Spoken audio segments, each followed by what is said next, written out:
Hey guys, this is Kristen, sports dietitian, certified personal trainer, and founder of Elite Nutrition and Performance. I wanted to talk to you guys today about how to increase the quality of your food. So a lot of people that I talk to say they don't have time to, pack food, or they don't have time to eat good food, and so they just wind up going to the vending machine. And so I have a couple tips that are my top tips of things that I do. I'm very busy. I have two kids. I have two young kids under the age of 4. I'm also pregnant with baby number 3. I run a business. I'm a wife. I do all the things. And so there's many ways that you can get this done. So I wanted to share with you my top tips of how I get this done. First of all is to plan things out with a calendar. I actually use my the calendar on my iPad or my phone. They all sync, and I plan out my meals for the week. I only plan out dinners. So what I do is I look at my calendar and I pick out some nights that I know that we don't really need to, cook dinner. So maybe we are going to a friend's house, or we have something coming up, or we're going to get dinner, or whatever the case may be. So I just X out those days. And then the other days, what I do is I actually, in our shared calendar, you can see all the yellow marks here. That's our shared calendar, our family calendar. I put in what we're going to have for the week. And what I do is I start with what we already have. So if we have chicken on hand, okay, I'm going to do some chicken recipes. And I try to make it so that it's things that use the same ingredients. So I'm not cooking, Mexican one night and then Asian the next night and pizza the other night, all these crazy things. I try to make them centered around the same ingredients. From there, I actually create my shopping list, and so I don't have to do double the work. As I'm putting in the calendar what I'm going to make, so for example, today would be chili for dinner. I might need chili powder, so I'm just going to go ahead and put that on my shopping list, which I also put right into my phone reminders so that I don't have to bring or remember to bring any extra lists with me to the grocery store. I can just look at my phone, or I can just go right on to Shipped or any of those other services, Instacart, and have everything ordered and sent directly to me. So the next thing that I do is I actually look at each day the day before, and I figure out, okay, when are we going to eat? What do we need to bring with us if we are going to go out and we're going to do something?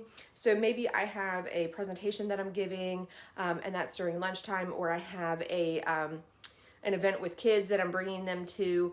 Okay, we need to bring snacks to that. So if I have a presentation that I'm giving, I need to, and that's right during lunchtime, I need to eat before and I need to eat after that. So I kind of plan out my day in terms of how I'm going to eat and what I'm going to eat, so I have a rough idea. I don't necessarily write this down, but I definitely do give it 5 minutes to think about it the night before so that I can get some things together for the next day. Because if you were trying to do it the morning of, when you're scrambling to get out of the house, you could just forget it. It's never going to happen. So you need to really think about what your day is going to look like the day before so you can plan accordingly, and you can maybe get some things together the night before. Again, so you're not scrambling in the morning to get things together. Next up is I occasionally will use a meal prep service to help me out, like either Clean Eats or Primal Gourmet. Primal Gourmet is a local one, but there's plenty of different meal prep services. And if you don't feel like you can create recipes and get the ingredients together, you could do something like Blue Apron, where they just deliver those meals to your door and you just prepare them. So I would certainly recommend utilizing a service like that to help you out, and you could always just put those meals in the freezer if you don't think that you're going to use them right away, and just kind of have them as a backup. That is certainly an option as well. The last thing is to learn what is high quality food versus what is not high quality food. And I cannot stress this enough. There are so many foods that are considered health halo foods, which means that food manufacturers will slap on that label whatever they want you to think is going to make that food healthy. So for example, the non-GMO project label is a big one, or organic is another one. And I'm not saying that those are necessarily bad. They're actually great. But the thing is, a lot of times you'll see something like fruit gummy snacks or candy that even says non-GMO project verified or organic. Give me a break. It's still candy and it's still junk.